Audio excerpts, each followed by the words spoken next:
အိမ်တွင်ဝိဖသုံးစွဲရန်လမ်းညွှန်ချက်များဝိဖဆက်အဟောင်းတွေဆိုရင် tourism ခလုတ်ကိုမဖြစ်မနေနှိပ်ရန်လိုပါတယ်ဆက်တစ်တွေဆိုရင်မလိုအပ်ပါဆက်တွေအကုန်တက်ဆင်ပြီးပြီဆိုရင် modern ဆက်အမဲလေးပေါ်မှာအစိမ်းရောင်မီးလေးခုပေါ်နေရပါမယ်ဝိဖဆက်အဖြူပေါ်မှာတော့လိမ်မော်ရောင်မီးလေးနေရပါမယ်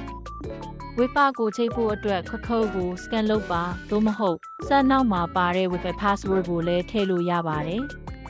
အဲအဆင့်တွင် Wi-Fi ချိတ်ထားတာပေါ်လာပါလိမ့်မယ်သို့တော့ internet လုံးဝမရသေးပါ web browser ကိုဖွင့်ပြီး192.168 3.1ကိုရိုက်ထည့်ပေးပါ internet setting ချိန်တာထဲရောက်သွားပါလိမ့်မယ် installation list ထဲမှာဒုတိယအချက်ကိုရွေးပြီးနှိပ်ပေးပါ